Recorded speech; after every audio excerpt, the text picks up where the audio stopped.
মাশাআল্লাহ, আল্লাহ তাআলার অশেষ নিয়ামতে আমার ছাদ বাগানে কি সুন্দর আমের মুকুল ধরে আছে। তো সকাল সকাল আমি চলে আসলাম আমার ছাদ বাগানের ভিডিও আপনাদের দেখানোর জন্যে। দেখেন, এখানে আমি একটি আম গাছ রোপণ করে রেখেছিলাম এবং আম গাছটি একটি হাফ ড্রামের মধ্যে রোপণ করা।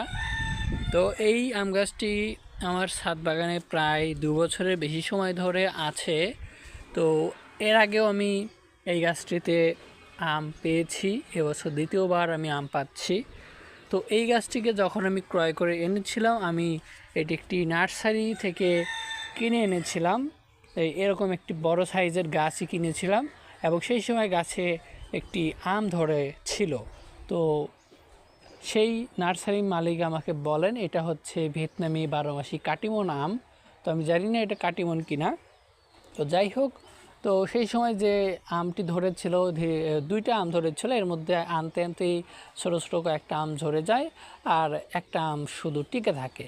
তো আমি যেটা করতাম, প্রতিদিন রাত্রে বা দিনে এসে আমটাকে এরকম ছুঁয়ে দেখতাম, আমার অনেক ভালো লাগতো। যত ধীরে ধীরে বড় হতো আমটিকে আমি ছুঁয়ে দেখতাম। এভাবে এক পর্যায়ে আমার হাত থেকে একটু বাড়ি লেগে আমটি পড়ে যায়। তো আমি সেই আমটি কাঁচা আম ছিল তখন, তো কিন্তু বেশ বড় ছিল, বড় সাইজের আম ছিল।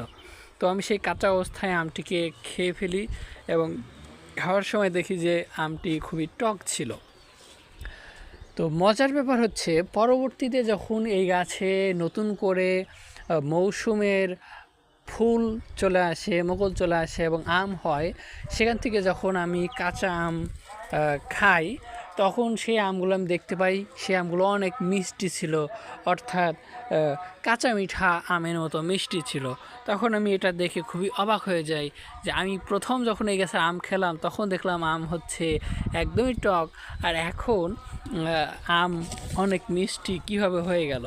তো পরবর্তীতে এই গাছের আম যে অনেক আম ধরেছিল মৌসুমে আম, তো তখন সেই আমগুলো যখন পাকে তখন সেই আমগুলো আমরা খাওয়ার পর্যায়ে দেখি যে আসলেই অনেক মিষ্টি এবং অনেক রসালো, অনেক সুস্বাদু এবং এর যে বীজের সাইজ অনেক পাতলা হয়ে থাকে।